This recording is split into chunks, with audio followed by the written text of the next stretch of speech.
ചെന്നൈയിൻ എഫ്സിയുടെ എക്കാലത്തെയും പ്രിയപ്പെട്ട പരിശീലകരിൽ ഒരാളാണ് അവരുടെ പ്രിയപ്പെട്ട വാത്തി ഓവൻ കോയിൽ എന്ന കാര്യത്തിൽ ആർക്കും യാതൊരു സംശയമില്ല. 2026 വരെ തിടക്കിട്ട് ഒരു കോൺട്രാക്ട് എക്സ്റ്റൻഷൻ നടത്തിയതിനു ശേഷം എന്തുകൊണ്ട് വാത്തിയെ പുറത്താക്കുന്നു എന്നുള്ളത് ഒരു പ്രധാനപ്പെട്ട ചോദ്യമാണ്. അവിടെ തർക്കമോ പ്രശ്നങ്ങളോ ഉണ്ടായി പുറത്താക്കപ്പെട്ടതാണ് എന്ന് വിശ്വസിക്കാൻ ആഗ്രഹിക്കുന്നില്ല. ചെന്നൈയിൻ എഫ്സിയുമായി ബന്ധപ്പെട്ട വൃത്തങ്ങളിൽ നിന്നെല്ലാം പുറത്തേക്ക് വരുന്ന റിപ്പോർട്ട് അനുസരിച്ച് ഓവൻ കോയിലും ചെന്നൈ മാനേജ്മെന്റും പരസ്പര സമ്മതത്തോടു കൂടിയാണ് വേർപിരിഞ്ഞ് ഈ ഒരു ബന്ധത്തിൽ നിന്നും പിന്മാറിയത് എന്നാണ് അറിയാൻ കഴിയുന്നത്.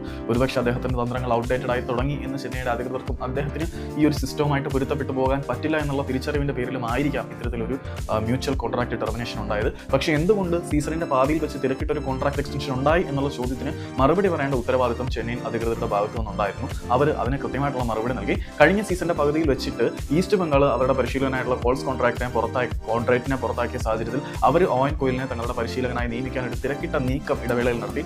ആ ഒരു സമയത്ത് വാത്തി കൈവിട്ട് പോകാതിരിക്കുക എന്നുള്ള ലക്ഷ്യത്തോടു കൂടിയിട്ട് ആ ഒരു വേവിന്റെ പുറത്താണ് അവർ കോൺട്രാക്ട് എക്സ്റ്റൻഷൻ നടത്തിയത്. പിന്നീട് അവർ വാത്തിയെ വിട്ട് ഓസ്കർ ബുസോണിനെ പരിശീലനമായി കൊണ്ടുവരികയും അവരുടെ കാര്യങ്ങൾ നോക്കി പോവുകയും ചെയ്തു.